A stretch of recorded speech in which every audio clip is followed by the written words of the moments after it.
Hi, everybody. This is Patti Vasquez. Sometimes I just decide not to play our theme song, especially when I want to take a moment of reflection or something has happened that doesn't quite lend itself to the mirth of the lovely song by Steve Goody. This is Driving It Home with me, Patti Vasquez, and I have been thinking a lot in the last 24 hours about President Jimmy Carter, who left us yesterday at 100 years old. And it truly is a reflection of the contributions he made.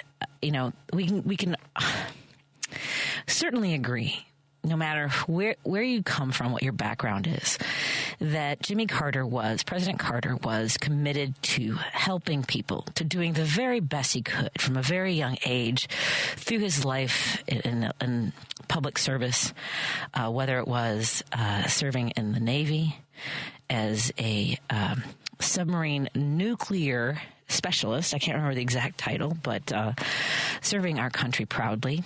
Obviously serving as the governor of Georgia, as the president of the United States.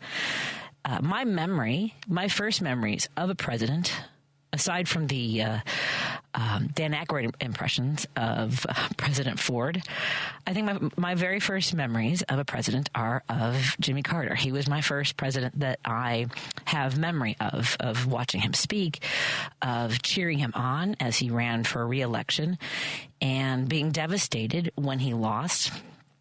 And I really, people have talked a lot about not only his service in office, but who he really showed himself to be after he was president, and committing himself to working for he and Rosalind Carter, both devoted to helping people, to building houses, to, really uplifting the need for affordable housing. And working with Habitat for Humanity, which continues to be such a important element to so many communities across the country, working to make sure that people had access to the services that they needed. And my husband was yelling today, and I think there are a lot of people who have been thinking about the circumstances under which he lost the presidency, the shenanigans, the backstabbing, basically Reagan. Telling the Iran, I'm so bad at this part of this because I really was just 7 years old, and while I have a degree in history, I have huge blind spots when it comes to American history, in particular, around my youth. And I guess it's partly because it's so wrapped up in emotion, and that's where we get into these pockets of back and forth and what our recollections are and what it felt like.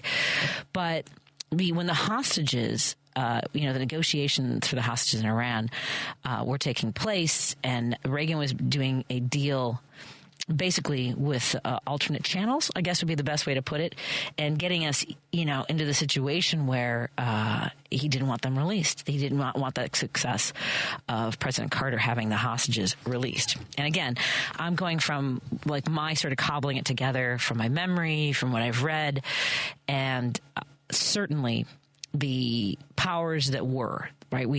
This is when we have groups like the Federalist Society and the Heritage Foundation who were finagling to manipulate those who were in power. And let's be honest, a lot of groups in the 70s, the evangelicals, think about the work that Phyllis Schlafly was doing in the anti-feminist space, right? Because we have the top lines of what was happening with the hostages and what was going on globally. We had the oil shortages, which, of course, that I remember. I remember watching the news and those long lines at gas stations, right? And everyone blaming President Carter. And yet the things that he worked on, whether it was during his presidency or after, are quantifiably what we strive for, right? The negotiations he did with the peace talks in the Middle East at Camp David. There's so many elements to where we were. And yes, people were struggling and trying to make ends meet to survive. And yet it was a period where our dollar went further with the goods that we were buying. And while we had a gas shortage, the 70s marks, quite frankly, the end of the middle class being able to perpetuate, I guess, that style. The people talk about like, well, my dad was able to, have a job and buy a summer home, on his, he was worked at a grocery store, right? People have all these anecdotal, elements to sort of contextualize what we've gone through over the last 50 years. But let's take the state of Illinois, for example. Since 1979, and I say this over and over again, the wealth of the wealthiest has grown by 110%. And for those of us who are not in that category, the working class, the middle class, people who are poor, our wealth has only increased by 9%. That's since 1979. And that step off is because of the massive control of corporations, of the wealthiest, getting in there and twisting things around. And they were able to use the Republican Party as their vessel to accomplish that. And they have, with many Democrats, also achieved that with corporate money. And, vote this way on my bill, or you're not getting any more money. We'll make sure you're primaried. I'm not saying that things were clear cut or, that there was, some sort of piety.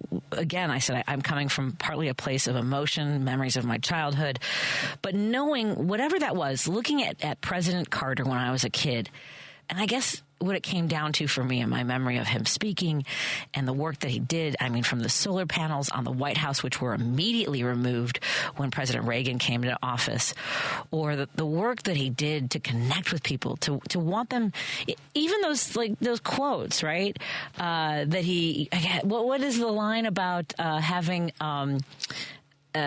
thinking about, I can't remember the line. It's one of his most famous line about having, feelings for women in his heart, but never acting on them. And I'm sure that somebody can, Jim knows. Jim in Chicago, what was that line he would, that was, has often been quoted about, not cheating on his wife, but in his mind? What's that? Well, no, but Patty, he did an interview in '75 with Playboy, and he admitted to impure thoughts, that he had occasionally had impure thoughts. Yeah, and look at today. We've got a sexual predator, an Olympic-sized sexual predator as president.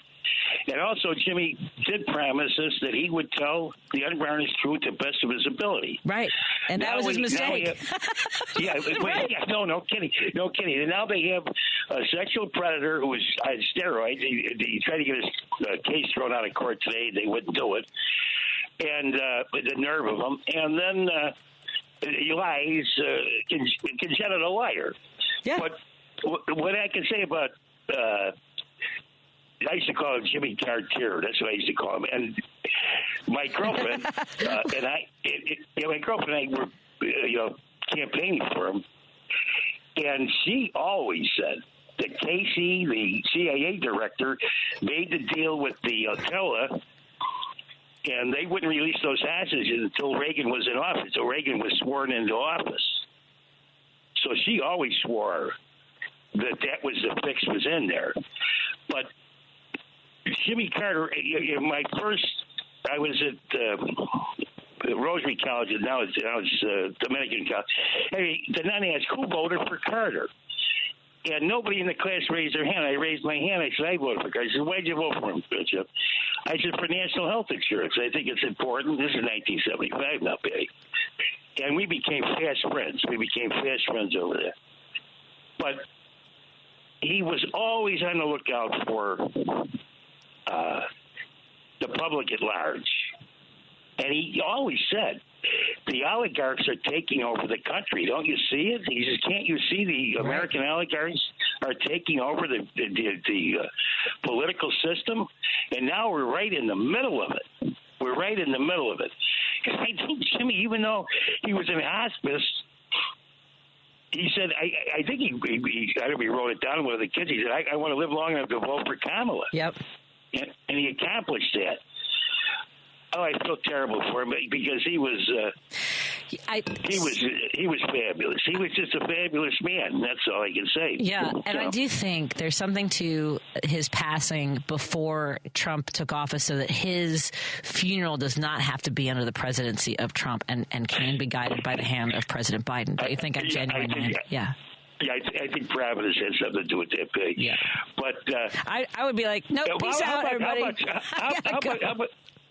what about Trump's? What about Trump's saying? He pivotal. He said he was pivotal president. He can't even spell that word, Patty. He can't even spell pivotal. I mean, pivotal. absolutely. Yeah, we pivoted. Yeah, we pivoted towards the billionaires after that. We did. Yeah, exactly. To the oligarchs. Yep. Okay, babe. Take care. Thank you. Thank you, Jim. Good to hear from you. Let's take a break here. Hey, you guys, I have another gift card to give away from Fry the Coop, which I'm so excited about. I can't tell you how happy I am that we continue this relationship with Fry the Coop. Fry the Coop is, of course, the destination for hot chicken in Chicagoland, giving a Southern original Midwest touch, whether you want heat or no heat. I miss the heat, but I don't miss. I don't do well with it. I've changed physiologically. So I go mild, and they make some good no heat. I'm just saying. Featuring chicken sandwiches, tenders, chicken and waffles, and now nuggets, all delivering happiness in each crunchy bite. Proudly not using seed oils, frying all of their menu items in 100% beef tallow. Stop by Fry the Coop today at one of its many locations. You can stop by at Oak Lawn, Chicago, Elmhurst, Darien, Prospect Heights, Tinley Park, and Bolingbrook. Again, you can have no heat. That's me. I mean, maybe mild. I can do a little bit of mild. No heat, you can go mild. That's what I'm going to do. Medium, hot, or crazy insanity. You want to try to challenge each other to the super hot? You can do that. And to celebrate the holidays, Fry the Coop gave WCPT gift cards, $25 gift cards, as our little gift to you. Contests running on WCPT 820 are open to listeners 18 or older and residents of the greater Chicagoland, Northwest Indiana area. Only one entry per person, one winner per household. Void where prohibited by law. Listeners may only win or qualify to win every 30 days. Complete rules are available because I'm speeding through this so quickly. You're like, what'd you say? I try to do, when I was a kid, speaking of being a kid, the Nissan commercials. Remember the guy that would talk really fast? And yeah. So that's where I learned how to talk. Blame the 80s, everybody. We all talk faster. Actually, when you watch His Girl Friday, Rosalind Russell, I'm just saying, I also grew up on movies in the 1930s where they all talked really fast. Okay. Complete rules are available on our website at WCPT820.com by clicking the contest tab. So let's take caller number, let's go caller number 3 today. Caller number 3 for your chance to win a $25 gift card. It's a card from Fry the Coop. Okay, well, let's fix that in post. Well, the recordings will sound better. More after this on WCPT 820 Heartland Signal. The Big Picture with Edwin Eisendrath, Saturdays at 1 p.m. We had a call on this show. A black woman who called in to say that the pre-election finger pointing at black voters was wrong, that she and her community showed up.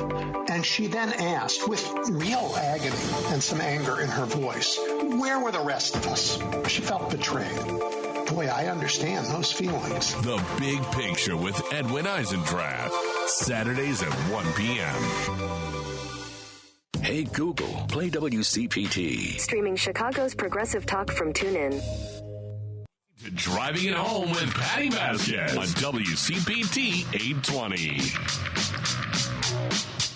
So tomorrow I will be off. Elliot Serrano is filling in for me. Elliot Serrano will be joining you from 5 to 7 to drive it home. Looking forward to that show. While I'm on my way to Indianapolis. If you have any friends that live in Indiana, the Indianapolis area in particular, or if you want a road trip, I will be headlining for New Year's Eve at Crackers Comedy Club.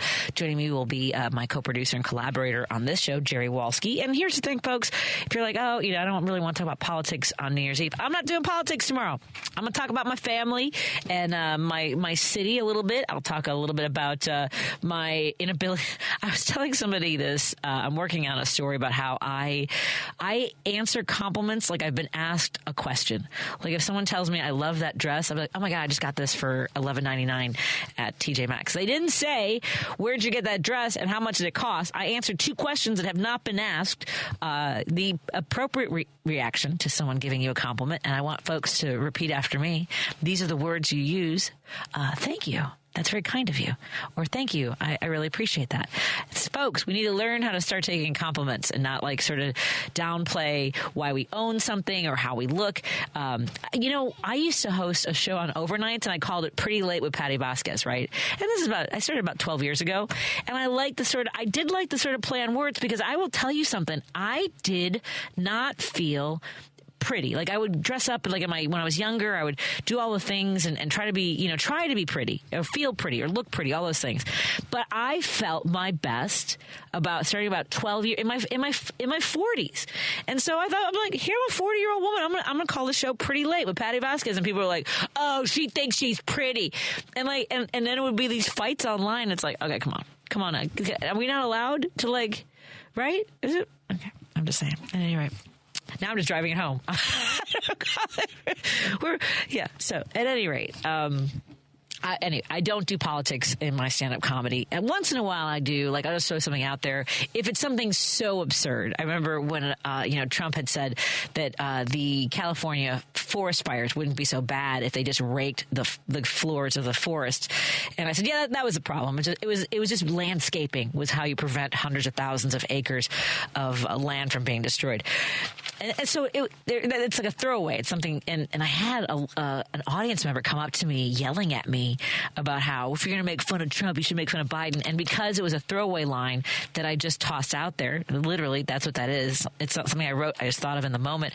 He was mad that I wasn't making fun of President Biden. So I asked him, I'm like, what would you like me to say? How would you like me to make fun of him? He goes, I go, I'm sorry, you're having trouble saying something? He goes, I see. You're trying to say that you want to make fun of him for having a speaking disability because of a stutter. And he's like, it's not what? Yeah, it's a disability.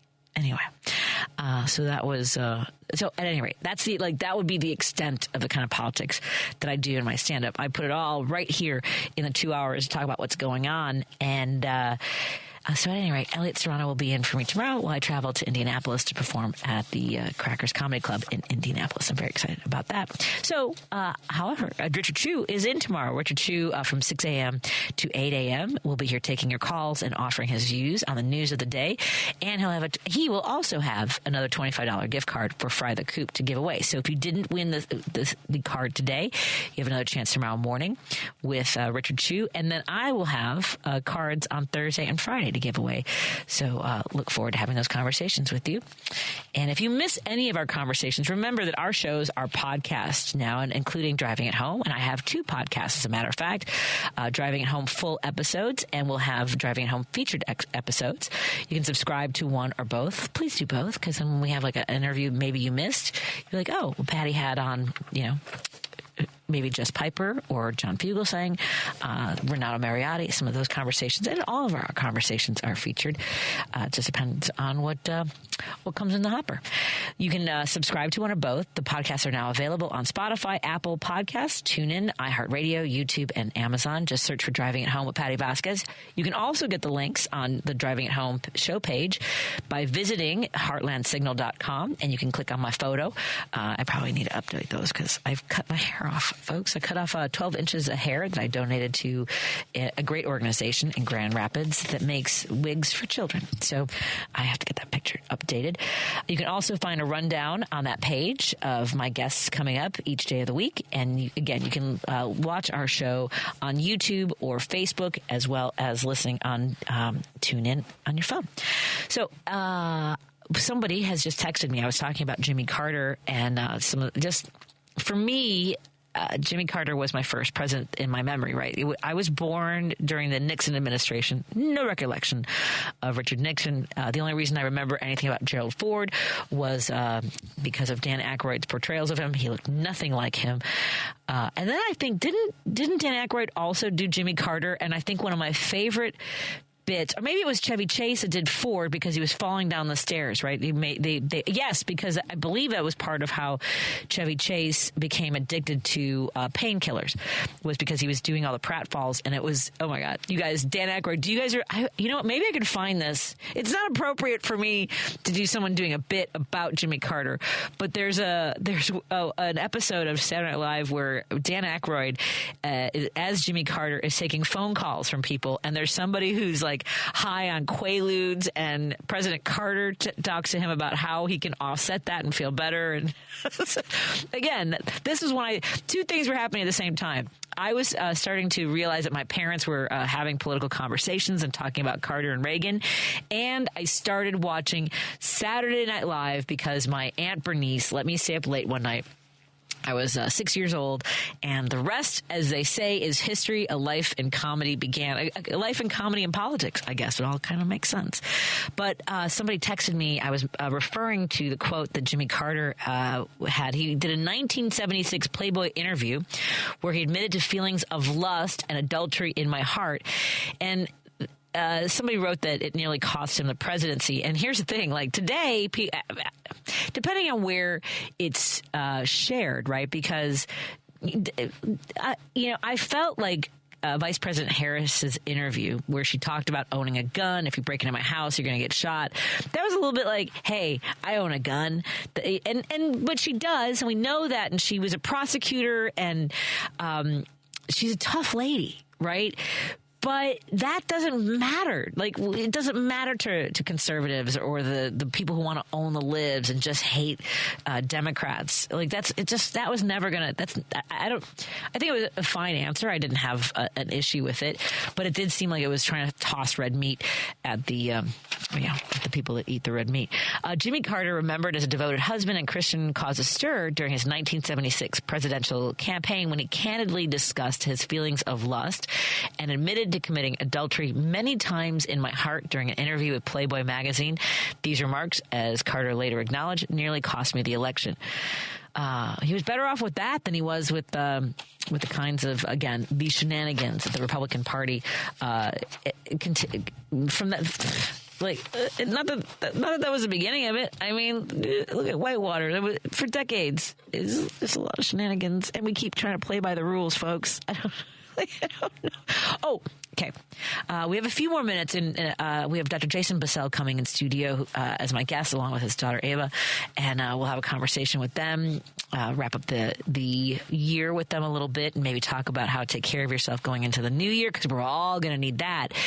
And with that in mind, I was hanging out with some good friends of mine. I've had Dr. Susana Flores on the show before. She's a psychologist as well as an author. She's written the book Face Hooked, which she was so ahead of her time about how social media was changing our brain chemistry. And I was talking to her and her fiance, Rue, and they said that they stopped listening to my show. A lot of folks are not listening to WCPT or news outlets, and not just us, right? They're like, I don't want to hear about it. I don't want to talk about this stuff anymore.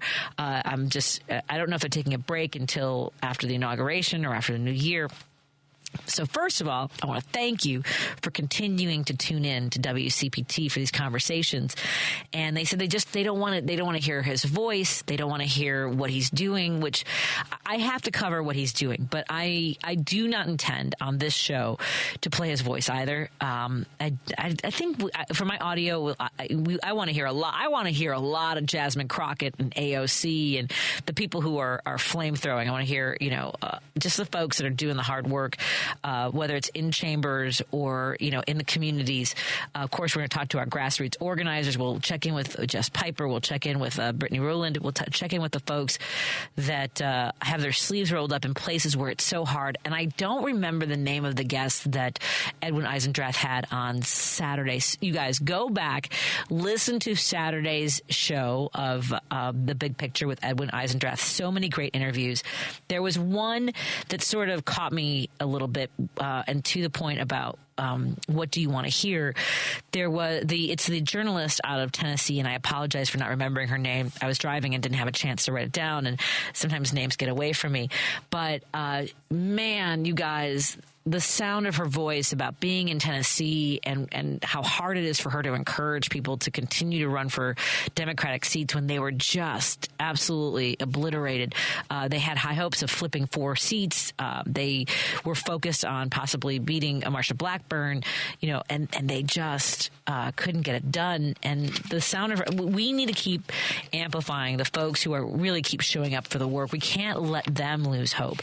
And so to what I wanted to address is that my friend Rue and my friend Susana, Dr. Susana Flores, were telling me they want to hear hope.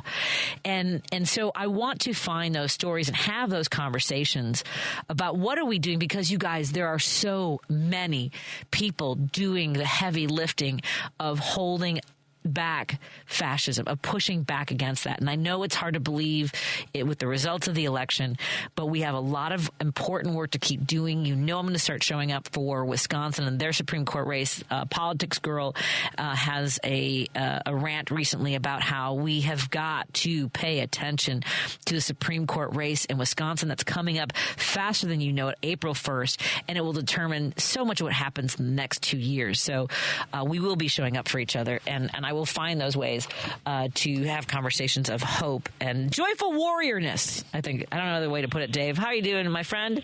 David Hoffman Estates. Hey. Partly I can remember that one you were talking about when Aykroyd was playing the Carter when he was getting interviewed by I think it was Bill Murray who was doing his Walter Cronkite, and then this was like a call-in, and this guy was freaking out on acid or something. Yeah, that's right. It was acid. Right. Yes. And Cronkite was getting ready to cut it off. Hold on, I know a little bit of something on this. He said, first what you do is put on an Allman Brothers album, mellow out, and then and it was like like they said, he kind of was like an authority on all kinds of stuff. You know, he kind of micromanaged at times, and then they also did a skit there with they went over to 3 Mile Island. Yes. And there was like a water leak on the floor, and Garrett Morris was the maid or the cleanup guy, and I'll just go and mop it up. And then he went in there to help mop it up, and the next thing you look, and he said, Rosin, we have some bad news for you. Look outside the window, and talking about the president. After the atomic stuff, he showed like this poster with the ascension of man. Right. And then him and Garrett Morris, I think he kissed him on the cheek later on, showing that they were getting married because they got, they were all so grotesquely tall from the atomic. So, yep. But on a serious note, though, I always remember he worked that phone on them hostages till the last minute that he couldn't do it. Yep. And I believe Rip Van Reagan let him go to Wiesbaden in Germany, on like Air Force One or whichever, and he met them guys when they got it back into Germany from Iran. He kept trying so hard, to get them guys home, and like you say, they were just being spiteful. Yeah. The Ayatollah, he was being spiteful. Yeah, there was one agreement with that Carter made in Algeria, and then there was a secret agreement with Reagan. They made a deal with Reagan that the hostages should not be released until after Reagan became president. Yeah, they waited. What was it? Almost like 2 hours after that they seen that he took the oath and stuff. These are the games that they play with people's lives and with our future, with our country, with the well-being of Americans. Yep, that's who they are. Hey, Patty, one thing, talking about Vice President Harrison, what really tweaked me was a couple of weeks ago now at that Army-Navy game. Both she or President Biden were not there. Yeah. Yeah, why hide? Why are we well, I'm not going to... But the thing on that, Biden, not so much he's done. It's clear, but Vice President Harris, she was campaigning to be their commander-in-chief. Them young men, both Army and Navy, and she didn't show. That was a bad look, Yep. Then you had all those creeps, Trump and President Musk. Well, do they generally go to the Army Navy games every year? The president does? They play for the Commander-in-Chief trophy. Okay, but how often have presidents gone to it? Yeah, the draft dodger Trump he was out at one or two, and I remember that. And there's only one of them that I know actually had skin in the game there, and that was Mike Johnson. His kid is playing there right now. Truman attended all but one during his 8 years. Bush and Trump attended 3 times. So Bush was in office for 8 years. So he went in 2001, 4, and 8. So he only went on 3 out of 8 years. And Trump went to 3. So he's gone to 3 of them. any rate, just telling you who. I don't even know if Biden. It doesn't say anything about Biden or Obama even. Yeah, but she should have been there because she was campaigning to be their boss. So just I don't know, it just kind of bothered me when I didn't see her there, and I seen all of those people up there. Trump and all them. So. Anyway, here, also, Clinton went in 96. He only went to one game. Kennedy went to 2. Ford went to 1. Obama went to the game in 2011, and that's it. I don't see Biden. Did Biden go to any of the games? Oh, anyway, now you've got me going down a rabbit hole. Thanks, Dave. I got to run. I've got guests coming in studio. Have a good night, Dave. Happy New Year. Thanks, guys. I just had to vent that one out. Right, I got you. All right, take care. Have a good night. Happy New Year. Let's take a break. Here we come back with Dr. Jason Bassell after this on WCPT 820 Heartland Signal. Out Chicago. The media has been manipulated with propaganda and fear, and this is what has brought us where we are today. More than ever, people are looking at just one news source, and that's what they're doing, they're looking at their phones. Well, that's their source. They are looking that's their source. Yeah, I know. They are looking at their phone. They are hearing opinion. They're hearing misinformation. They are not looking at sources. Catch Out Chicago every Sunday, 11 to 1 on WCPT 820. WCPT 820, Chicago's progressive talk, where facts matter.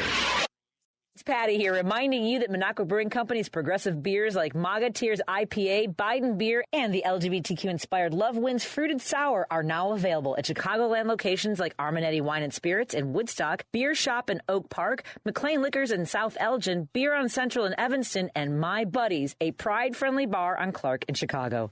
Don't forget to drink and vote responsibly. You're listening to Driving It Home with Patti Vasquez on WCPT 820.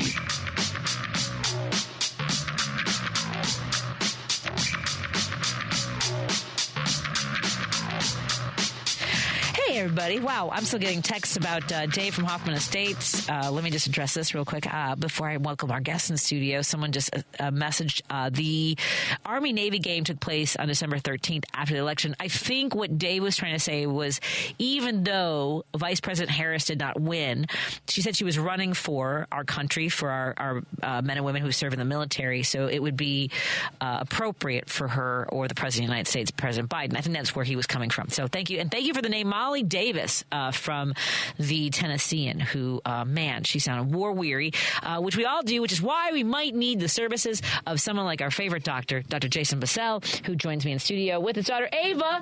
Hi, everybody. How you doing? Hello, Patty. We're good. Are we good, Ava? Yes, we are well. We are well. Oh, I love that's very proper of you to say we are well, because we are good is not a good grammar, is it? We are, right? I've had this conversation before. Why is it not good grammar? Because good is, it's an adjective, not an adverb. Exactly. Because if you're doing, although that's a gerund, it's kind of a state of being. So anyway, it's a passive verb. It just felt weird to say you're doing good. I'm doing good. I'm doing well. I'm doing well because it's not as good as good. It's just like I'm status quo. I'm just baseline. So are you better than baseline? Well, yes. Excellent. Well, I think the traveling helps. So it's been a couple months, so thank you for joining us, Doc. Yes, it's been a while. I've missed you, but I've been enjoying your program here. Thank you. You've been keeping on in my absence. Yes, I try. I try to carry on. My husband and I, every single week, we're like, we got to get back to acupuncture. And I think that's something that, it gets away from folks. We don't necessarily prioritize the kind of work that you do that helps folks. So tell us a little bit about 2024 and what you're, the general feeling you're getting from the clients and patients that come to see you at Chicago Community Acupuncture. Well, before November, I was getting a lot of anxiety. After, I was getting a lot of depression. Yeah. I could see that. I had a lot of patients crying to me with the results of the election, and I could completely understand why. I do have a little bit of hope here, and this is what I was sharing with a lot of my patients. I want that. Give me all of that. Well, for one thing, Trump has a long history of incompetence. So last term, he had a lot of stuff he wanted to get done, promised he would get done, didn't get most of it done. And so he's got that behind him. Now, this time he will have a bunch of sycophants around him rather than institutionalists, and the institutionalists served as guardrails before. I'm not as worried about them. I have a plan to deal with them, because what we do with these other loyalists is we praise them. Yeah. And he can't stand sharing the limelight. No. This is why he didn't like Fauci. Fauci was his guy until Fauci started gaining praise, and then Fauci turned into the enemy. So if Musk is being effective, we just say, yeah, Musk is doing a great job here, and Trump won't be able to handle that. I don't know, because Musk is like the richest person in the world. He bought Twitter. Ava, isn't that crazy? Yes, it is pretty crazy to be that rich. Right, and you know how bad his cars are right now? You know, the Teslas, right? They're so bad right now that they're hard to get rid of, because Hertz rental agency had bought a fleet of Teslas around the country. And they apparently it's because a lot of rental agencies will then sell their cars afterwards, right? After they've gone through a certain number of miles. They're like, as soon as they're trying to they're begging anyone who drives a Tesla who rents one, hey, you want to keep it? You literally, hey, like for $18,000. Which is a really good price for an EV. It is, yeah. Right? It's just crazy. They're like, please don't take the car back to our lot. We don't want to see it again. Right? Because I'm guessing the maintenance, people, I don't want to rent it. I wouldn't rent a Tesla because I wouldn't know what to do with it. Well, the problem with them, we own Teslas. Oh, I'm sorry. Hi. And we bought them before we knew that Elon was, before we knew what Elon was. Yes. The problem with them is just the charging them. So if you don't have it at home, I charge at home, so it doesn't bother me. But if I'm on the road, if I'm someplace I would be renting a car, I don't have my garage charger there. Right. So finding a place to charge it is a hassle. They're pretty cars. They're very cool. I'll say I've ridden in them. I've never driven one. How are they to drive? They're a lot of fun. They're like an acceleration ride at Six Flags. But, yeah. Like you're on a test track? Yes. I love it. Have you been to Disney World, Ava? Yes. We went to Florida. Yeah, so Disney World, yeah. And Universal. Oh, cool. Yeah. That's okay. You can say that. Why you're like, sorry, I said Universal instead of Universal. Oh, Universal Studios? Yes. How long ago did you go to Disney World? That was a couple years ago. Yeah? It was like 6. But we go to Six Flags several times a year. That's a good age to go, by the way, is 6. No. Why? I'm going to tell you why. Yeah, because I was a short kid, and there were some other kids in my class saying, oh, these rides, they're so awesome and everything. But when we went there, my parents wanted to go on these rides, but my sister was the only one that could, between me and my sister was the only one that could go on, so I had to sit with the other parent as the other parent went, and I just it was so sad because I couldn't ride anything.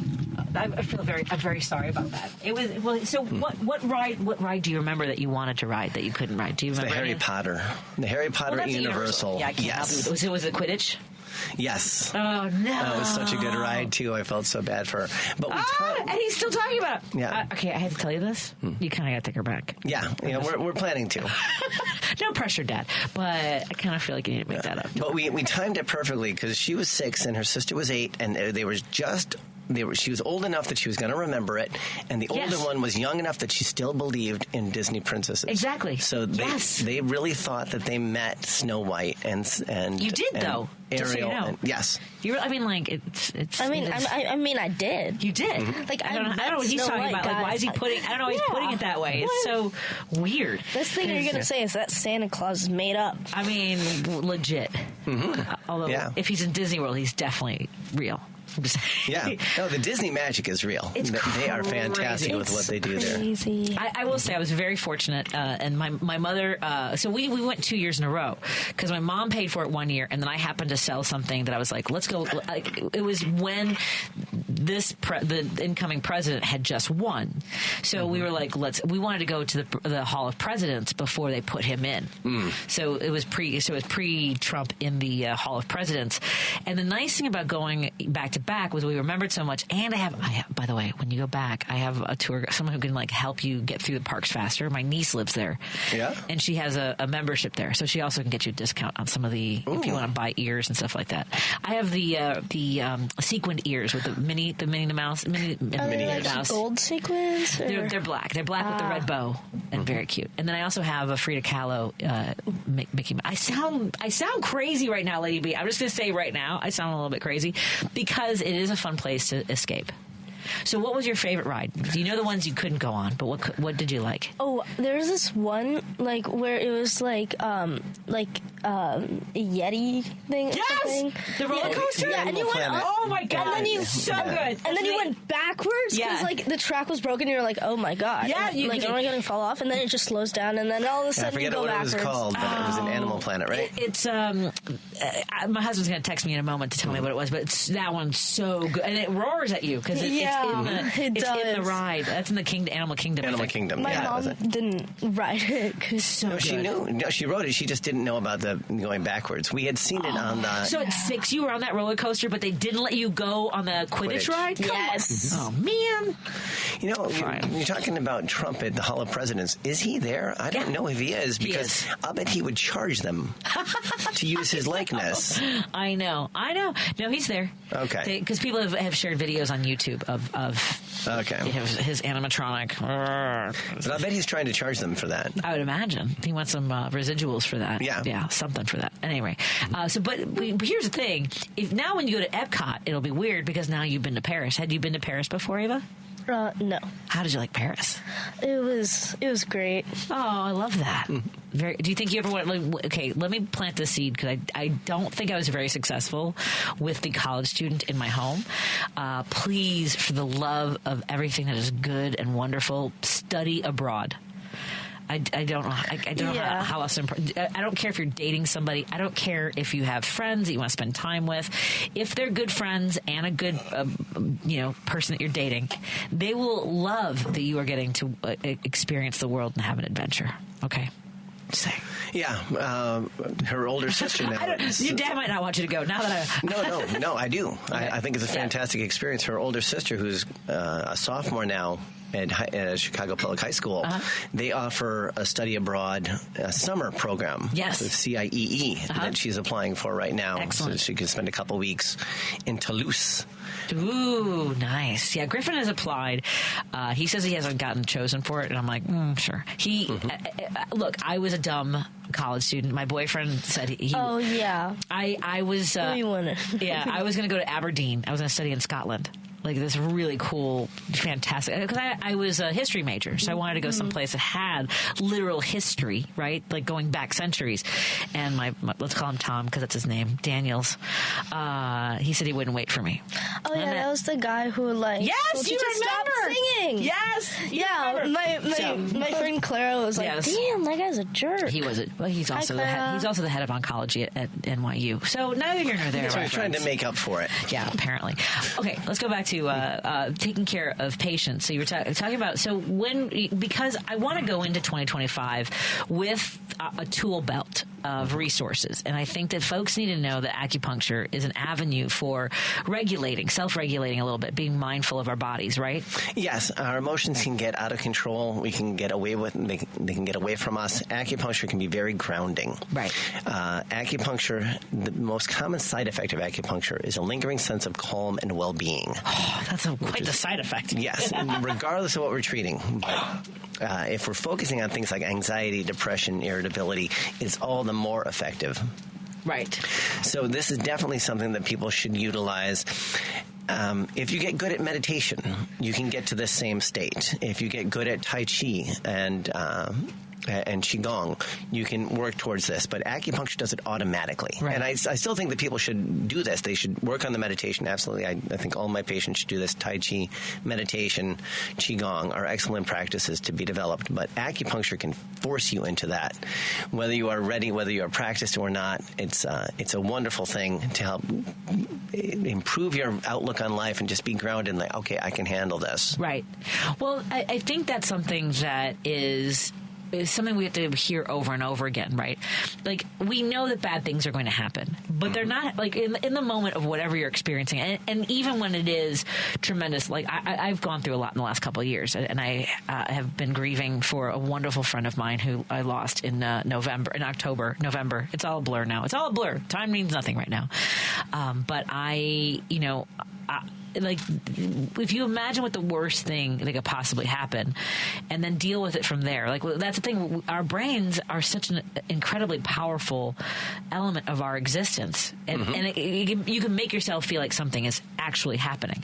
So you have to slow that down, don't you think? Yes, and to reframe and realize that there's no end of story where they pass judgment. The time keeps going. There's no end of story with this. So look at the Great Depression. It was a terrible time, but it paved the way for the New Deal, and there's great progress with the middle class for 40 years. Yeah. So we're in a dark time now. History is full of dark times. Our own personal histories are full of dark times that paved the way for rebirth like the phoenix. Right. So we just have got to step back, realize that time's going to keep going. We are going to keep going. Yes. Our country has made it through terrible times. We personally have made it through terrible times. We will again. Right. And there are parts of the world, and I don't want to be like, it can be worse. Like, I never appreciate when someone says, we talk about women's rights, right? We talk about our autonomy, and people are like, well, what if you lived in Afghanistan? I'm like, okay. So you're telling me that the threat is it could be worse for us, right? So that doesn't mean that I don't continue the battle here, but there are bad things happening globally to other people. So if we aren't present for our own sort of progress, it makes it hard for us to fight for other people. So we got to be present. At any rate. Yeah. And if you don't take care of yourself, how can you take care of anybody else? Exactly. Well, this is my thing I always talk to women about, and not for nothing. I'm just saying, women, do you find women often put it off because they got to take care of their family, they got to make dinner, they got to do all these other things? And absolutely. They're the last on the totem pole. Yes. And I have to remind women, you cannot, as Dr. Bassell just said, you cannot care for those you love if you're not taking care of yourself, if you're not prioritizing your own health. It's put the oxygen mask on first, right? Yeah, I used to work with a rabbi who told me a Hebrew expression that says, if I don't act for myself, who will? Right. But if I act only for myself, what am I? Ooh. If not now, when? Ooh, now. Definitely now. Do you have a sense of, do some of these things land for you, Ava? You're like, sorry, I'm just so sucked in on listening. Yeah, no, I appreciate that. But yeah, I did grow up with this mindset of having a healthy balance, finding it very important to have a healthy balance of being aware of everything else, everything that's happening. What can I do to help? Right. While still being aware of how can I help myself and how can be safe. How can I help myself while helping others? Right. And just procrastinating one just destroys the other and makes the one that you're not procrastinating so much harder. I'm a procrastinator. It's aggressive. And it's so funny how relieved I feel when I finish the task. Like, today, I'm finishing. I covered the RNC back in July. I just turned in my expense report today. Because it's the end of the year and I have to get it done before the end of the tax year, because that's what I did. Sorry, everybody. Oh, I was just going to get the receipts. Right.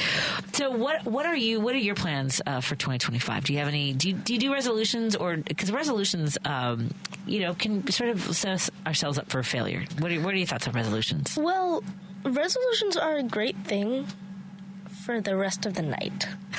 There is actually... Wow! Listen to that. I have a calendar. My mom got me this calendar with all these different days on it. Like, what day is it? And there's, I'm not sure exactly what it's called, but it's along the gist of throw out your New Year's resolution day. Oh, really? Or something like that, or like, I don't know. But, they're a great thing for you to feel inspired on for the next 7 hours. Right. And yes, it's a great thing to work on. It plants a seed, right, and gives you a deadline. Right. However, they're very difficult to keep in mind of. I'd say more like something that would be more effective is if you wrote down your New Year's resolution in like Times New Roman 12-point font, as my teacher would like, but actually no, like 60 font. Right. 60 font, and big just headline. Like, print it out and have like a checklist of everything. And then like tape it onto your wall and say, look at it every day. And that I would think that would work because you really don't want to look at it at the end of the day, at the end of the year. End of the year, yeah. Because that's what we do. Is my wife started this tradition with us that on New Year's Eve we will write down our New Year's resolutions, and she puts them in envelopes and puts them away for the year. And then the following New Year's Eve we pull them out. Oh, God. Yes. Oh. And it's kind of funny to remember what we thought we were going to do. Sure. Well, I will tell you for 2023, so it's not this past year, I didn't really set up a resolution, maybe in part because I felt so successful with 2023. I vowed to not buy new clothing, which I pretty much, I mean, like with very rare exceptions, everything was thrifted or I just wore my old clothes. Everything was, or buy nothing, which I've talked about on the show. There's a group called Buy Nothing on Facebook. Mm-hmm. So people are like, hey, who wants this bag of clothes or these shoes? So everything, because I don't want to put more clothing into landfills or buy cheap clothing so now I'm like, but because I thrift so much now, I don't feel the need to I don't know my resolution. So something that I would put up on a big 60 font, new Times Roman. Times New Roman. New Times New Roman, right? I'm trying to think what that would be. Are you making a resolution, Doc? I have to come up with it by tomorrow. You have to. Do you know what yours is going to be? No, you don't know what yours is going to be. But I do think that at the end of the year, I do think that wall idea would be a good thing because at the end of the year, you really don't want to look at it and say, dang, those checklists failed. I'm a failure. Yeah, there is one that I know I'm going to do, and it's partially inspired by you. And last time it was facilitated by you. I wanted to do an open mic comedy. Oh yeah, and you got me on your online little 1 minute comedy. Yeah, I did my 1 minute spiel, and that was a lot of fun. I want to go this year and do a real open mic and live one. Excellent. So that will be one of mine. So what I should do is I should get you on. I should bring in Paul Farvar, who knows where all the open mics are, but he could also give you tips on doing. I haven't done an open mic in a long time, which I should. I should get out and do open mics and try new material. But I work 3 jobs as it is, and it's hard to schedule. But at any rate, he can fill you in on getting up on an open mic, what to expect, and what are the good ones for someone who wants to get out there. Do you think you want to do 5 minutes on your first open mic? 3 to 5, yeah. 3 to 5. Well, no one's going to be mad at you if you get off early. Yeah. It's always, if you go long, you aren't going to be welcomed back when you go long. Yeah. It's called running the light. You know when someone blows a light when they're driving down the street? So running the light in a comedy show means they gave you a light and you ignored it and just kept going. Mm-hmm. Dave. Like Dave. Oh, wow. Dang. She just threw some shade on Dave. Okay. Okay. All right. I was trying to indulge him because he sometimes, well, at any rate, that's a story for another time. Ava, so do you have any ideas of what the category of your New Year's resolution might be in? Probably some deep stuff. Ooh, okay. And some stupid stuff. Oh, I want to do some stupid stuff. I don't really have stuff. Well, what's a stupid thing you can make a resolution about? I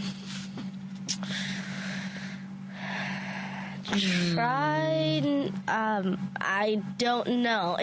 I don't know. All right. Well, I'm looking forward to finding out what you decide to resolve for 2025.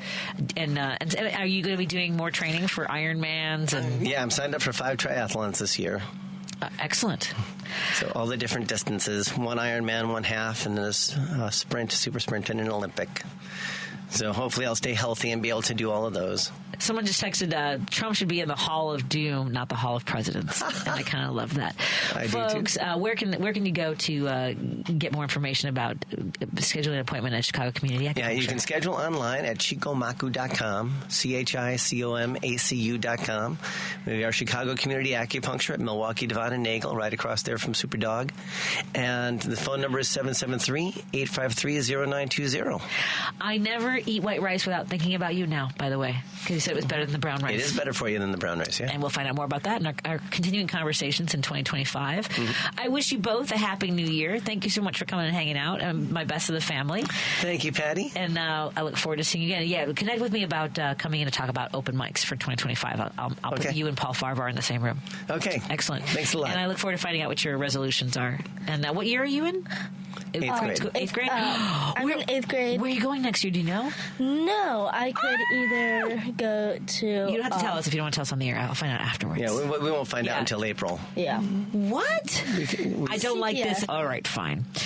That's all I'm saying. one more question from a listener. I know we're going to be running late for the news. I apologize, Lady B.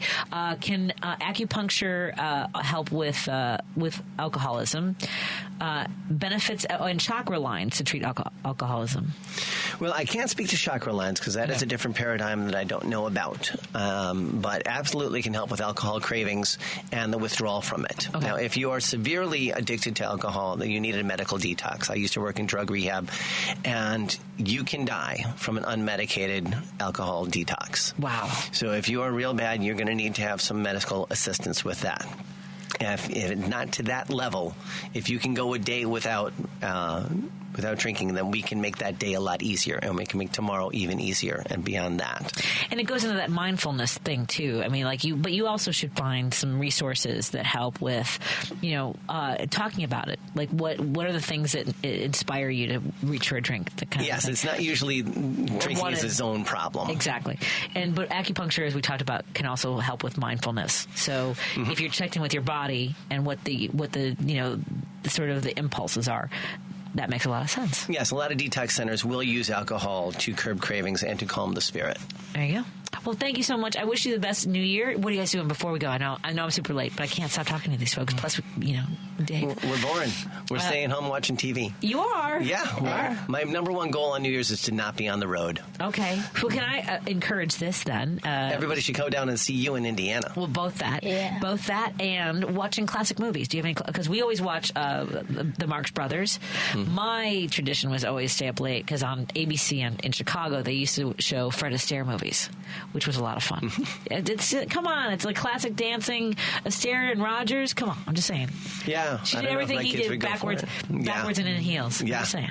They're really sweet, fun movies. At any rate, I'm just saying. My favorite is Swing Time. Gay Divorcee is okay. Top Hat and Gay Divorcee are kind of the same storyline, so I would say Top Hat has better numbers in it. Okay, those are just my recommendations. I see that it's not going anywhere with you guys.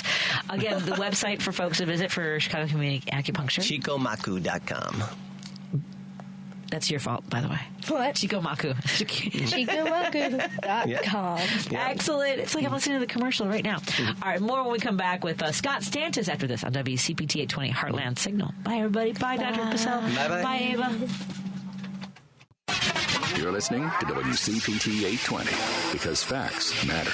Driving it home with Patti Vasquez, Patti Vasquez. From global conflicts to greenhouse gases, the folks refusing to wear masks says, and politicians getting caught grabbing asses says, she's driving it home with Patti Vasquez. Hey, everybody. Thank you so much for joining us as we continue to drive it home. And hello to our friends listening in the evening on KTNF, AM 950 Minneapolis, St. Paul, the progressive voice of Minnesota. And I believe coming up on Friday, you'll hear an interview that I did with Matt McNeil. We did an hour kind of review of the year and what's to come. And I'm thrilled to be joined by another friend of mine, one of my dearest friends, Scott Stantis, who is the political cartoonist for the Chicago Tribune, and you can hear him pretty much every day, I would imagine, on Center Clip, which I previously had been doing some stuff with. Hi, Scott. I think I have you. Let's see if we can hear you. Nope, I can't hear you. Let's see. I'm going to say, let's try you first. Nope. You're saying some very important things. I can tell through our Zoom that you are saying some very important things. You're using hand gestures. What has helped you fix this in the past for us to be able to hear you? Yes. I can't hear you. Let's see. We got that. I think I have everything rolled up. I have Adobe up. Let's see. I know Scott does this thing. He's like sweating, like he thought I was joking, that I could hear him, but I can't hear him. Scott and I have been friends. Do I have I have that up, right? You're fine. It's his side? It's your side. Did you hear? Lady B, the voice has spoken. Look, it's Lady B. Oh, Hawthorne, you can't see her because I have the blur on, unblur. She says it's your fault. Just I love the look on his face. So can you disconnect and reconnect? How about disconnect and try reconnecting? Let's try that first. Yeah. And then also see that little cog, the little tool thing? Sometimes that like changes where your microphone source is. Try that first. Oh, Patti Vasquez has joined us again. This is all kinds of, he disconnected. So let's see if that works. All right. Let me take a phone call. Farmer from Virginia? A farmer or the name is Farmer? The name is Farmer. The name is the name is Farmer hung up. Okay. Now I don't know if I have any show to go on. Let's see. No, I can't hear you. I can, Lady B, I have nothing else. It's like online. Like there's nothing else to do. We're not getting no levels from his side. Oh, we're not getting the levels from you, Scott. Yeah. We're not turning up the volume. I mean, I could talk to you through my Zoom, but I don't think the audio. Now? Oh, there you are. It was you. Okay. Write down whatever you just did. What did you just do? Write it down. Okay. Write it down right now. It's on the little coggy thing. I told you, the little coggy thing. Right? Oh, I was right. Oh, can we memorialize this moment in history of Scott Sansa saying you were right? Oh, you've been right several times. And I remember leading up to 2016, and I was saying, he has said something so egregious, there's no way he can win. And you go, yes, he can. Yeah, he can. You were right. But I didn't think he was going to do it again, is the only thing. I thought certainly... the effects of what actually happened fundamentally would have an impact on people. Is there a lack of memory or is there intellectual dissonance? Do you want my theory on this? I actually have a theory. I do want a theory on this. I don't like my bangs, but nobody else can see that except for our friends. Adorable. You always look adorable. You're very sweet. Okay, you look adorable too. I like your baseball hat. Is this a Chicago hat? It looks like it's Chicago Tribune. Tribune. Yeah, that's great. I want that hat, but not in that color. No, I don't. Black and white would be nice. I was disappointed. That's yes, right. Okay, it should be or blue. Sorry. Because blue. Yes. Yeah, that too. Okay, so my theory is twofold. One is the studies on fluoride, which I know, it sounds like it's one of those 1960s bad crap, crazy conspiracy things. But what happened is, yes, fluoride has helped with tooth decay, but they didn't regulate how much should be put in. So there's twice or three times the amount that should be put in. And there may be some connection between that and IQ. It may affect pregnant women who ingest it. It may affect their child. Two is all this lead in our pipes. Stay with me on this. Don't give me that look. No. I'm just saying, are some of us just genetically predisposed to be able to weather the fluoride and the lead in our bodies? Because they think that's what ended. You know this. You're a history major. That's what they think was one of the reasons for the fall of the Roman Empire. And was it the pottery? Lead in the pipes makes you a little kooky. The ceramics, makes you a little nutty. Sure. And it could make you re-elect a guy who tried to overturn, an election. That's all I'm saying is that those two factors, possibly one or two or both combined, could just lead to the fact that America has gotten remarkably stupid. And I was listening to Edwin Eisendrath on Saturday. He's one of the other hosts here. He's a former elected in City Hall and is really tremendous at writing about politics. And he was saying that what you just said, right? Tremendously stupid, right? Yeah. And that we people like you and I shouldn't refer to people who vote for Trump as being stupid, because then why would they ever listen to us? And yet, it's almost like, why do we have to do all the work of being nice to them when they are verifiably jackholes to everyone else? What is that? Why do we have to keep being nice? Thank you for saying that. Thank you for saying that. It's you can't... Patty, okay, you know what? I can talk freely about anything because this doesn't apply to the Tribune, but other clients I have, you can't say that about Trump. We're just going to back off. Oh, we're getting back off of Trump. Back off. They're looking for cartoonists who will draw pro-Trump cartoons. I'm thinking, have you seen? Yeah, have you seen? Well, have you seen the cartoonists who do this? Ted helped get him elected. He may as well do those too. I'm just saying. Be all pro-Trump, Ted. Sorry.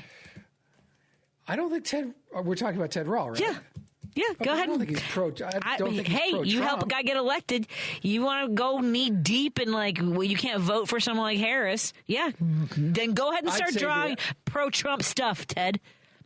I'd say it's something more to do with the 7 to 10 million Democrats who didn't bother to show up. Sure. It might have a little something to do with her Kamala Harris losing that election. Also, they're stupid. I have no problem saying that. I think verifiably, quantifiably, all the things. People who do not vote are morons. Yeah. I mean, that's the only way to put it. I have a sibling. Did not vote. Yeah. I have a sibling who told me years ago when I was in my 20s, so we're talking 30 years ago. She told me that she didn't think it made any difference. And I think that, even though like all the other lies that she told about my father and these horrible, like, just pockets of trauma that she inflicted on me. Like, I think the stupidest thing, the worst conversation we had was that she goes, yeah, I don't really vote. I don't think it makes any difference. Yeah, we're done. We are not related. And people, I mean, it's not an exaggeration to say people died for your right to go to the polls. Yeah. People as early in my lifetime, you're hearing the voice of someone who lived in an era where people literally had to die. Yeah. So that their people would have the right to vote. Mm-hmm. Okay? I'm sorry, women did not have the right to vote 110 some years ago, 106 years ago. 1920 was the first presidential 104, election that women could vote in. Yeah. So I'm sorry. What do we do? Like, President Carter was 100 years old. 4 years before he was born, women earned the right to vote. Earned. Yeah. Not won. Well, earned it. Through protests, through starvation, through being imprisoned, through dying. Yep. By the way, and I know you know this, Patty, but if your listeners don't, I've just recently started reading about the suffrage movement and more in depth, because if I get on a topic and I think I don't know enough about it, I just read a lot of stuff about it. I did not realize, to my shame, I knew it was hard and they got yelled at when they protested, the suffragettes and so on. I did not realize they were thrown in jail. They were tortured. I mean, they, by any definition, tortured, starved, deprived of water. I mean, these... shut up, little lady. Were much more badass than anything I ever thought. Check out those stories. Have you looked at the British suffragettes? And many of them were trained in jiu-jitsu, which I talked to my friend Gen Z about. Check out the jiu-jitsu experts that were training women in England. Oh yeah, take a look at why? Because you don't have to be big and strong. Yeah, because you don't have to be big and strong. It's about using your own body weight. It's about leverage. It's about using what you have, like collars, and because you can choke somebody with their own jacket, so they could. Yeah, it's a whole thing.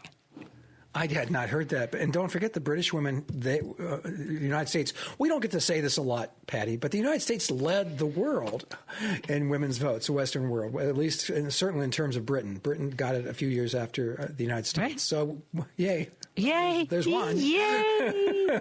This is all crazy. Yeah, it really is. I do. And I'm serious when I say there could be something environmental about what's happened, because and you know me, and you know this is true. I was watching some videos and some interviews of Richard Nixon. And, for all of the demonization, and rightfully so, he was remarkably adroit and brilliant. And these things like, they asked him about Harry Truman, Harry Truman was brutal towards Richard. I mean, brutal about talking about him in public. And Nixon was actually fairly... kind, and was like, he said he recognized him, his political skills, recognized his administrative abilities. He and JFK were friends, which is hard to fathom in this day and age. Yeah, really. But and I'm just looking back on that era where the elected officials were, could actually construct a cohesive sentence, could actually discuss issues in depth. And now we have a petulant 7-year-old as a president-elect. Yeah. Who but it's not the first time. Well, then are you saying that there was fluoride in the water and lead in the pipes in Nazi Germany, or in Mussolini's Italy, or in Stalin's Russia? Or, we could go on. It could. I'm unfamiliar with the plumbing of Nazi Well, here's the thing, right, is that what is hard to come to terms with as a human being that has empathy, I guess, because a lot of it, I think, is the empathy part. If you have empathy for others, right, then you look at policy or politics as how do we help the most amount of people as possible, right? Look, whether or not I believe in the how do I put this? The elements of the Bible that somehow we're supposed to be adhering to. Leviticus is, writing right about whether it's a man and lying with him. Like that's the thing is that people who don't understand, who embraced the ideas of the religious part of Christianity, right? Catholicism, the Baptists, the Methodists, the evangelicals, this sort of the idea the Bible is the end all and be all of our moral, what we're supposed to be as human beings, like the Word of God, right? They take the teachings of the Bible as the absolute truth, even though it's been written and rewritten and it was over centuries. I mean, do we really believe that that God, created this flood that would kill everybody except for Noah and a couple of elephants and some cockroaches? I mean, I don't understand, the teachings of Christ. If we go to just the teachings of Christ and what we learn from them, those are elements of humanity that I want to embrace. Turning the other cheek, forgiveness, helping people. I mean, the fact that he washed the feet of a leper, or the Mary Magdalene, right? The idea that he would uplift those who others would stone to death in certain cultures in this world, right? Yeah. That is what. So to me, it's the teachings. This guy who a lot of people were like, yeah, he's got a good idea. We should be teaching and be treating the other. But then for to be weaponized for centuries through the Crusades, through colonizing, through religion, that's the bastardization of Christianity in my mind. As and that's as somebody who's had a very eclectic and complicated experience through Christianity. Yeah, no, I couldn't agree more. And I think any reasonable person who reads the New Testament, particularly, and especially the Gospels, you walk away from there saying, Jesus was a lot of stuff was judge not lest ye be judged. Right. He said that's Dad's job. That's why Dad has the corner office in the parking space. That's the idea of empathy. Like you said, empathy is viewed as weakness now. It's viewed, it's mocked. Yes. Here's the thing, Patty. Think about what the year we're entering now, 2025, and in the next couple of years, the state of Texas bought a big rancher's spread, a bunch of property right on the border. The governor of Texas has since turned around, and the head of the Natural Resources Board has turned around and offered it to the incoming Trump administration, saying that, hey, when you get your internment camps, you can use this property. Where are we as a country that we're going to have these camps? We're going to see people subjugated, housed in substandard housing by the hundreds of thousands. And we're cool with this. And what scares the hell out of me is that no one's going to care. So Governor Huckabee has also bought 800 acres in Arkansas and wants to build a detainment center as well with 3,000 beds.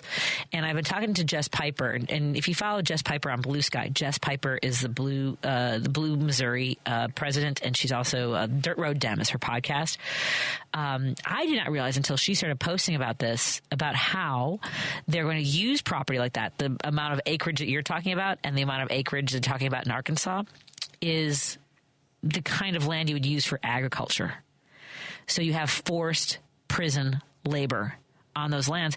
But here's the thing. We already are benefiting from from prison labor as Americans, because places like Target and Walmart are buying produce from prison labor, from forced labor. Yep. About $200 million. I did not know that either until Jess Piper started. This is and here's the thing. We talk about journalism and how, real journalism is dead. And yet there are people writing these investigative pieces that we are not learning. I mean, there are some just heart-wrenching stories around the country, in particular when it comes to our system of incarceration. It's in large part because it is incarceration for profit. It's prison for profit. Yeah, it should not be. Right. I remember. So I'll dip back back and forth when it comes to doing political humor on stage, because I know it's not necessarily my comfort space in a comedy club or in a theater, right? Like my biographical stuff and things I observe. But when Governor Quinn was in office, he signed Governor Quinn, a Democrat, signed a contract pledging that we would have 90% occupancy in our prisons. Like, how do you commit to saying we promise that our prisons will be at 90% occupancy, right? So, like, my bit was that you get pulled over, and you're like, officer, would I do something wrong? He's like, no, we just have an empty bed. I mean, that's dark stuff. It's really dark stuff. Well, and that's a blue state, man. Like, what are we doing? And it's human trafficking, isn't it? I mean, yes. It's really profiting from the pain and suffering of people who have no choice but to be within that company's care. It's not just no choice, constitutionally protected. I think, I can't remember, it's a 13. The only reason you can force labor is because of punishment. It's in our Constitution, Scott. That doesn't count anymore either, does it? So anyway, how are things going on your end? Good. Everything's great. I'm talking to friends of mine now, Patty, who are my age or older. I'm 65, and ones who are older now, and they're kind of like going, well, I'm not going to care that much about it. I'm going to be dead soon anyway. Oh my God! Which is like, well, there you go. That's the plus. that's the happy takeaway of the Trump election. Well, some of us will be dead soon. Yeah. Oh my goodness! And I don't know how you respond to that. I mean, I don't want to really go there because I've had some thoughts. I mean, like, not like any self-harm thoughts, but just kind of like, I had a good run at it. I mean, like, I lived a good life. Like, I don't know what happened. I don't know what kind of target I will be for speaking out against the next president of the United States. I don't know. I honestly don't know, and I don't plan to shut up, folks. So there's that. Well, there's your hope and joy. Patty won't shut up. Surprising. I know. I cannot imagine a world where Patty shuts up. I mean, it doesn't exist. It really does not. It does. I've had laryngitis twice in the last 30 years, and it was the worst days of my life. And I bet you still talk. I'm going to bet you still. It was, they were like, please stop talking. We usually say that, but it's hurting us now. I can't stop talking. Okay. Anyway, so continue. I didn't mean to cut you off. No, that was it. I am not. I'm. You know me. I'm kind of like a pessimistic optimist. But what's coming up now? The stated. The tariffs, for instance. I mean, these are going to be catastrophic to an economy that seems to be kind of in a very precarious position today. Mm-hmm. It wasn't booming, but it was healthy. And now it seems to have lost some of that luster. And the next year or 2 years, I mean, think about, I'm no fan of Joe Biden and the administration, but I would argue, and I would win, that Joe Biden saved the American people from a recession. Mm-hmm. That because of his policies, putting money into the economy, understanding the hangover from COVID, and the policies that he had saved us. I mean, we had a soft landing in this economy, a remarkably soft landing, far softer than I thought it would be. We're kind of not quite in as dramatic a position, but Donald Trump and his people, this is not going to be a soft landing. When you have when you have his head of whatever, what's it called? DAGE. Department, I don't know what the rest of it is. Doge. Doge. It's not DA. DO. Wasn't that like Department of Government era? Government what? Efficiency. Yeah, Doge. And they're saying, and Musk is saying, well, it's going to be a really bad 2 years. Yeah. Well, if they do what they said they're going to do, and that is they're going to cut the federal workforce by millions of workers, couple that with tariffs of 25% on items from our biggest trading partners with Mexico and Canada, not to mention the tariffs he's going to lump on to Chinese imports. I mean, it doesn't take a genius to figure out that what the waters we're going to head into are going to be catastrophic. He's also a second-term president, and they have significantly less power. And I mean, I'm just looking. I'm doing the math here, and it doesn't add up to good times. Just saying. No.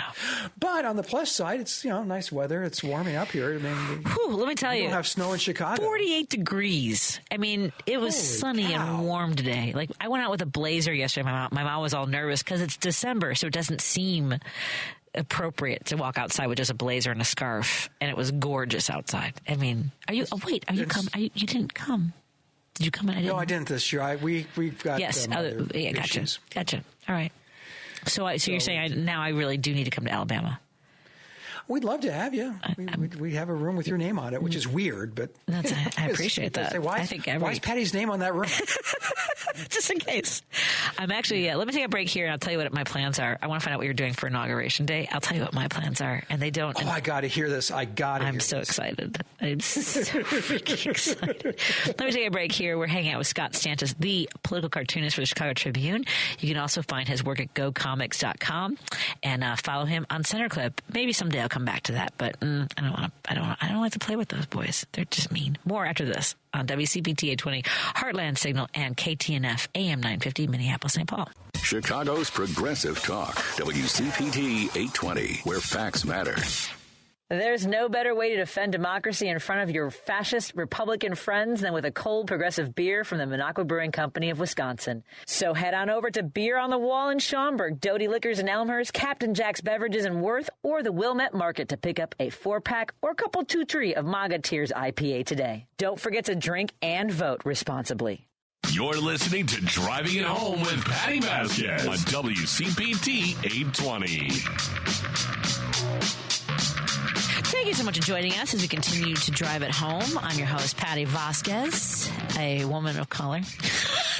We won't have that conversation for air, Scott, but, let me, first of all, let me do this. I was talking off the air to Scott about women of color running for office, and I think that it's going to be a bit before Democrats feel confident enough to put us at the top of the ticket again. And here's the thing: had it not been for the fact that when I ran amongst Democrats and liberals used my ethnicity against me and weaponized that, that's why I have no faith in Democrats to do the right thing. So I'll just leave it at that. Lindsay LaPointe and Robert Martwick. You know who I'm talking about. No, they did. Yeah. 1,000%. No question. It was home. Why can't I do this? Why won't you? There we go. No? No.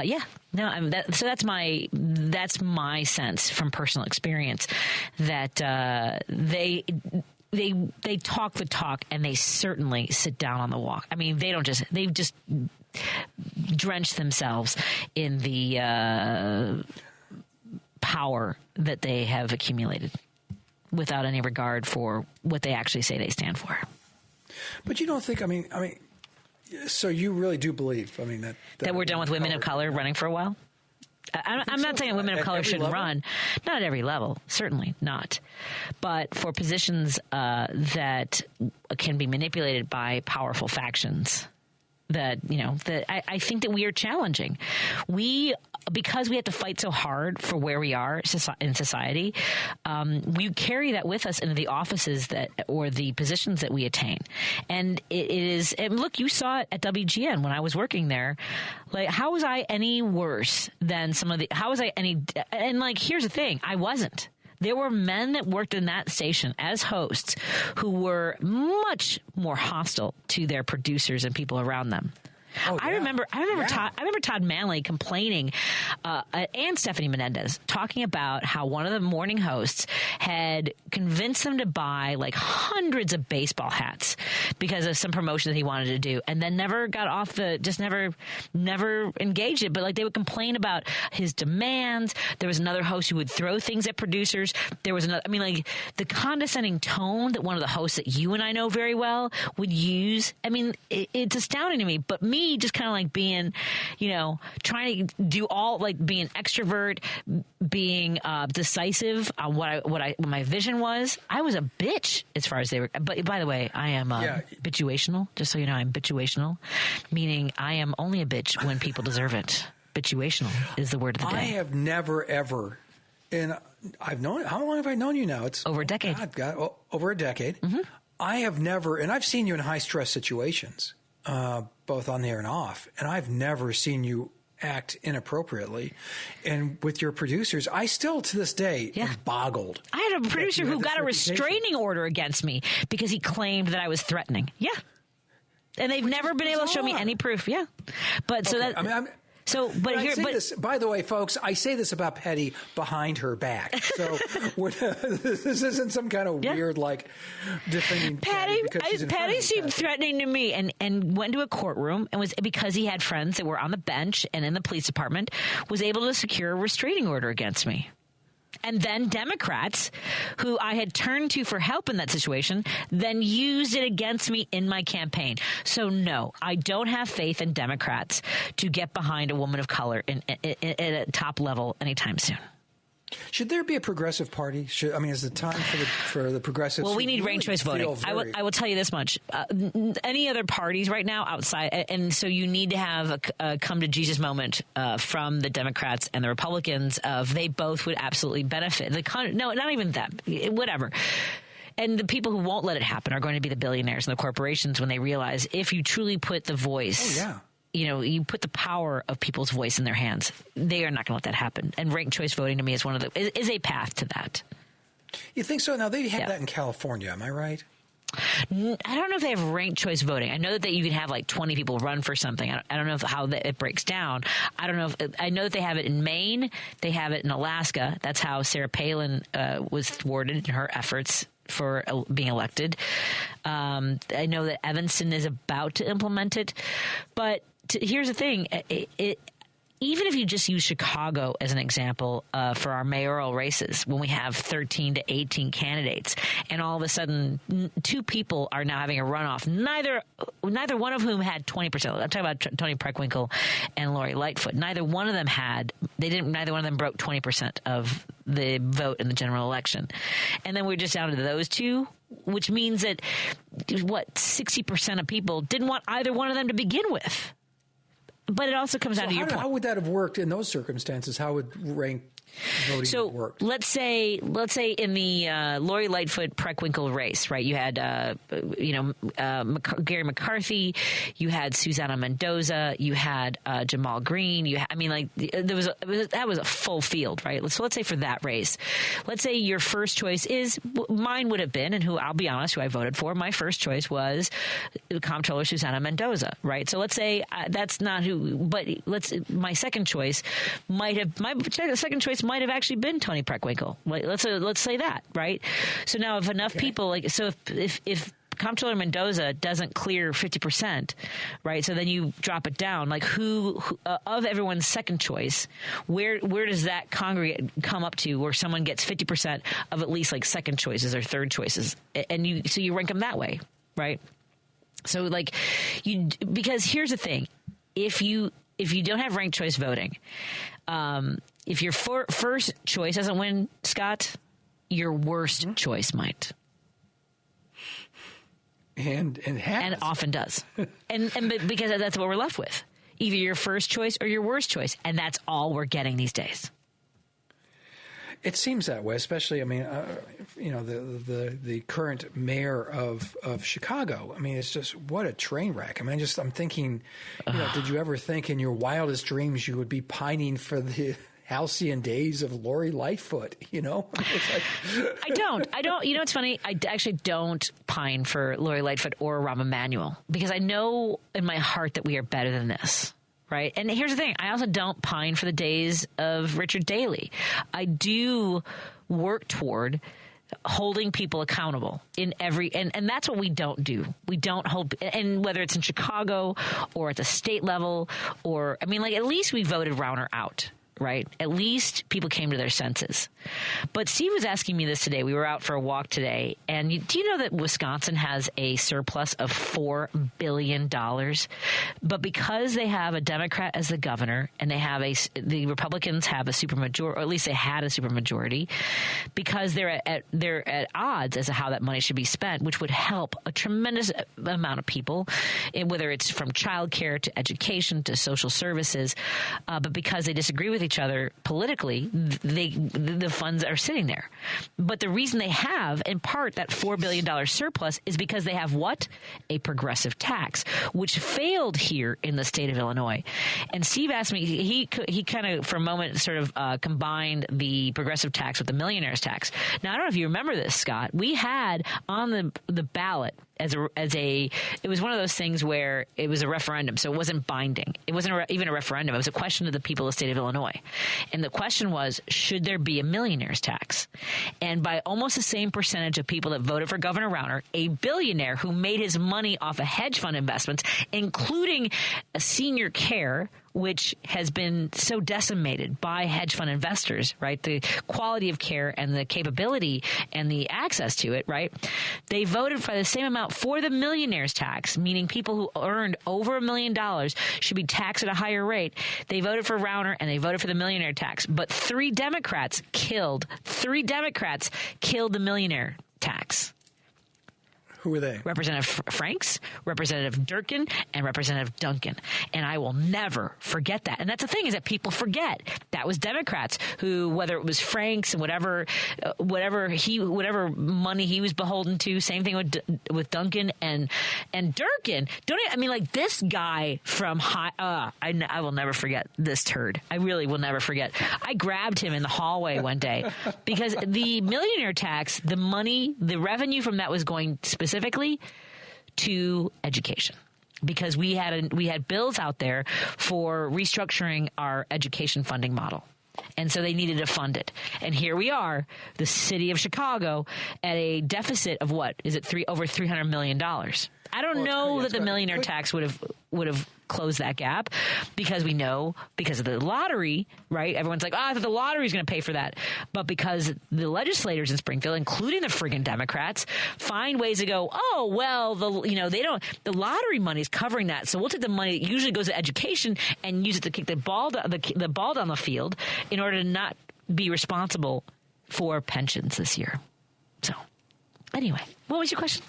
What were we talking about? No, just... am I being more depressing? The Democrats are not... I mean... No, here's the thing. You're like me, or was. I'm a recovering Republican. I used to actually believe their stuff, and now I don't, because they've lost their minds.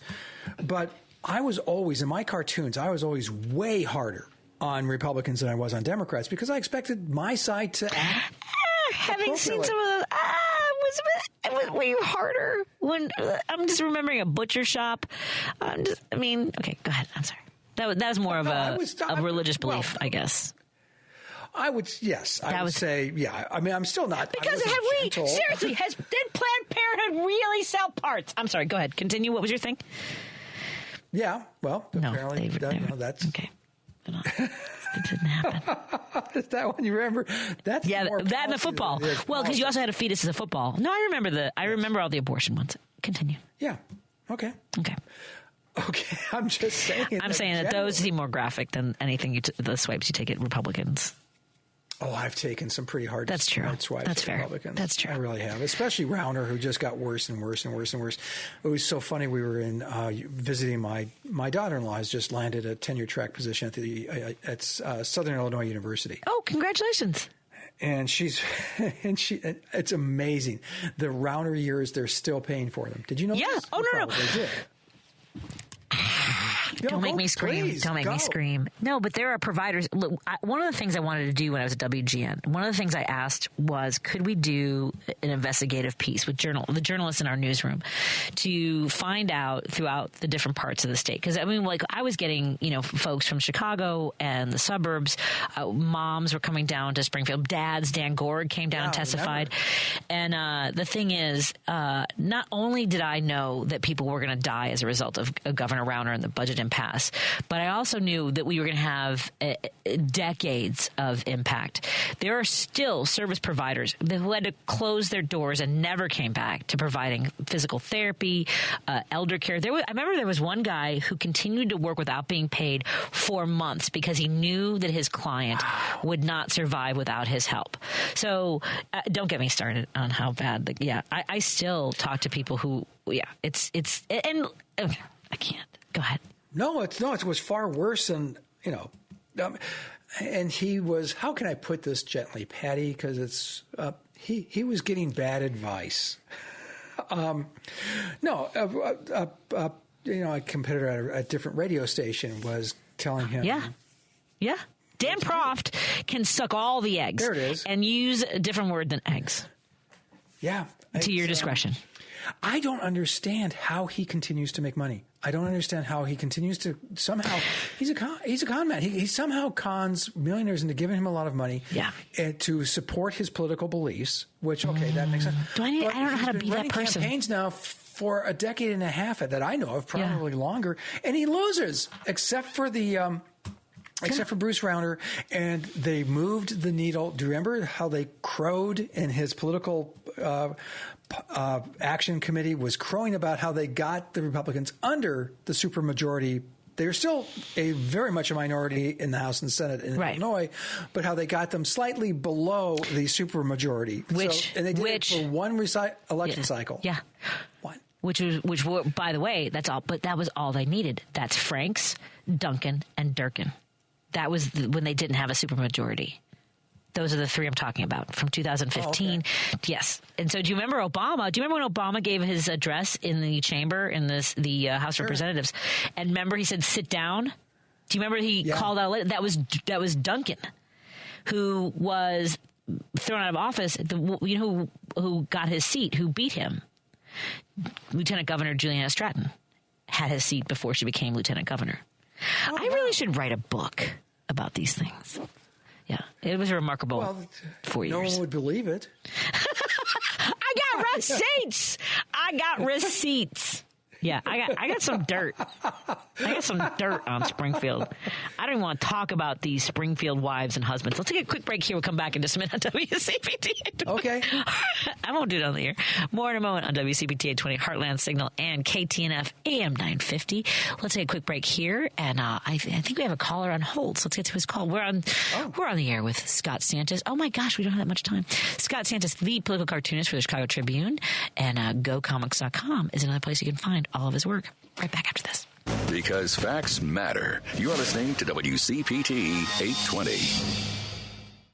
Home with Patti Vasquez on WCPT 820. We are winding down with my good friend Scott Santos, the political cartoonist for the Chicago Tribune, and go to GoComics.com, as well as his podcast with the other guy who didn't care who won the presidential election. What do you do with Ted Rall? What's the? What do you do with them? Yeah, exactly. I don't. I can't. Okay, and we don't have enough time for this here, so let's get. Can you come back next week sometime? Absolutely. Is there a good day for you? Because we need another conversation about. I'm being pulled. I will be honest with you, Scott. I'm being pulled farther to the left. I'm not as far. I'm nowhere. See, Ted went so far left, he went back around, kind of a thing. Like he's not like Naomi Wolf, like anti-vax kind of stuff. But there is like I've always been like, work with the tools you have. They might be rusty, and they might be the threads on the Phillips screw might be shredded. I'm not making a good analogy here, but I'm not ready to throw all the tools away. I'm not ready to burn it all down. And Ted's very much of a burn it. Like, who cares? It's like, I need to be able to still function. I still need to take a stab at the job is all I'm saying. Yeah, Ted is he's always been a flamethrower. He's always been a bomb thrower. That's just how Ted, that's very much on Ted's brand. But I'm with you. I mean, I'm like, if I had a conservative, like an actual part of the Republican Party I could believe in, then I'd probably say, okay, I can deal with it. They've gone so far beyond the pale. But as far as being on the left, I can totally see someone becoming more and more progressive, more and more liberal, and getting more and more frustrated with the Democratic Party. Yeah. As it stands right. Stop taking corporate money. But I don't know how we win races without the corporate money. Like that's the conundrum. Is all I'm saying. Well, I think you can win. I think you have to.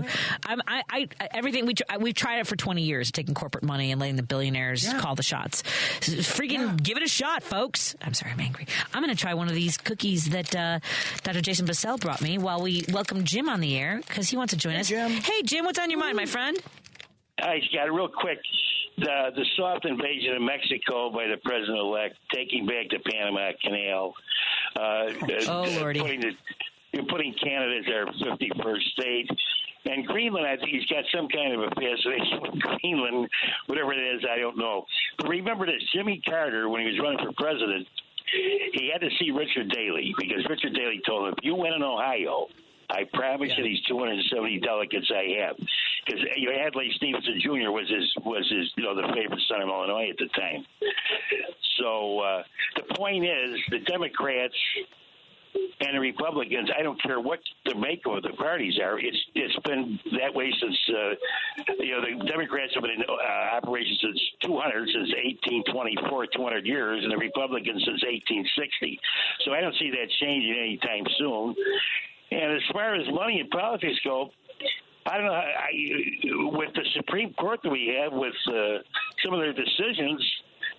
Well, that's the thing, is that money doesn't belong in the judiciary, right? We've made the judiciary political, and that was part of our huge mistake. Right. Yeah. Well, which I know it always was. About too, it's a Citizens United decision, which is money is speech. Is speech. Which, of course, is horse feathers. I mean, that's a crock. And Jim, real quick to your why Trump has the infatuation with Greenland, because Greenland is massive. We don't realize just how big it is. It would be the largest expansion of American territory in the history of the Union. That's what he wants. He may name it Trump land. What do you think Finland? What do you think Finland's got to say about it? Well, something, I hope. They gave him money. Denmark gave him $1 billion in defense money. Yeah. Good. Yeah. Right on, Denmark. We got to go, Jim. Have a good night. Happy New Year, my friend. I'll be off tomorrow. Happy New Year, Thank you. Scott, always a pleasure. I adore you, my friend. I love you. I miss you this holiday season, but I'm so glad you could join us tonight, and look forward to having you back next week. We'll figure out a day. Let's do it. And again, what's the best place for folks to reach out to you and follow your work? You can go. By the way, people are finding my email address, which I think is weird. So I'm getting emails from readers. Yeah, it's kind of strange. I'm not sure how they're doing it, but I guess it's pretty easy to figure out. But anyway, go to gocomics.com, Scott Stannis, gocomics.com/Prickly City, and go to the Chicago Tribune and check out my cartoons I draw for them. I'm drawing up a big end of the year thing that's going to come up, and missing Patty's delicious French cookies, which Dr. Vassell bought me some French biscuits. It's so good. These are so great. I'm going to go home and have some whiskey and a biscuit. Ooh. Whiskey and a cookie. Yes. So I hope we see you on Friday. If not, Scott, Happy New Year to you and your family. Absolutely. My love to Ginny. I know I'm super late. Bye, Lady B. Happy New Year. I'm sorry I won't be spending with you tomorrow. Everybody, Elliot Serrano will be in tomorrow. Randy Rhodes is up next, followed by Matt McNeil. Take care, everybody. Love you.